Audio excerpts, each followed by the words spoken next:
আপনারা দেখছেন Bengal TV 24x7.com নজরে আপনিও। সম্প্রতি মিনাখার ধুতুরদহ গ্রামের বেশ কিছু তৃণমূল ও সিপিএম এর কর্মী বিজেপিতে যোগদান করেছিল। ওই সমস্ত কর্মী বিজেপিতে যোগদান করার 10 থেকে 15 দিনের মধ্যে বিজেপি পার্টির নীতি ও আদর্শে ক্ষুব্ধ হয়ে বিজেপির ওই সমস্ত কর্মীরা সোমবার আবার তৃণমূলে যোগদান করেন। সোমবার মিনাখার ধুতুরদহ গ্রাম পঞ্চায়েতে রাসখোলা তৃণমূল দলীয় কার্যালয়ে এক বিশেষ কর্মী সভা অনুষ্ঠিত হয়। এই কর্মী সভা শেষে রাসখোলার মাঠে একটি সভার আয়োজন করা হয়।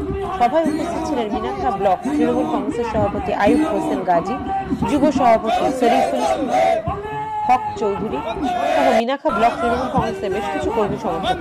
এই সভা শেষে ওই সমস্ত নবাগত বিজেপি কর্মীরা বিজেপি ছেড়ে তৃণমূল নেতা আইয়ুব হোসেন গাজীর হাত ধরে আজ আবার তৃণমূলে যোগদান করেন। সাজ্জাদ আলী মোল্লা, অনিল ঘরামি আমাদের বিজেপিতে যোগদান করেছিল।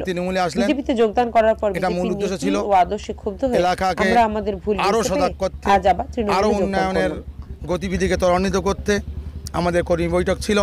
সেই বৈঠক আমরা সাফল্যমণ্ডিত নিশ্চিত আপনারা দেখেছেন।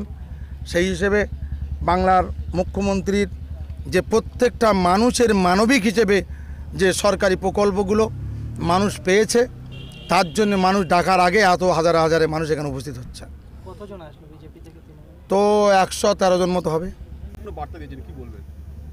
এর ইঙ্গিতপূর্ণ বার্তা হচ্ছে বিজেপি যে কথাগুলো বলে ভোট নেয়, উন্নয়নের কোনো দৃশ্য ওরা দেখায়নি, বা ওদের বক্তব্য নাই প্রধানমন্ত্রী, না স্বরাষ্ট্রমন্ত্রী, না পররাষ্ট্রমন্ত্রী কেউই দিশা দেবে না, দেয়ওনি।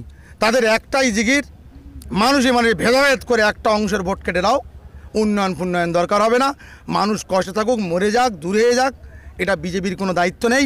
যত দায়িত্ব সব বাংলার গভর্নমেন্ট, যে মানুষকে ভালোবাসে, মানবিক। এই মানবিক বলার অর্থ হচ্ছে এটাই।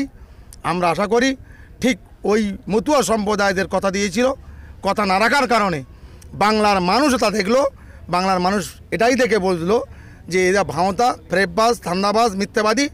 অতএব তৃণমূলী যেটা বলে সেটা করে। বাংলার মামাটির মানুষের গভর্নমেন্টের আশ্রয় আমাদের কর্মী হিসেবে থাকতে হবে, এটুকু তাদের বক্তব্য, এটা আমার মনে হয়েছে, তাই বললাম।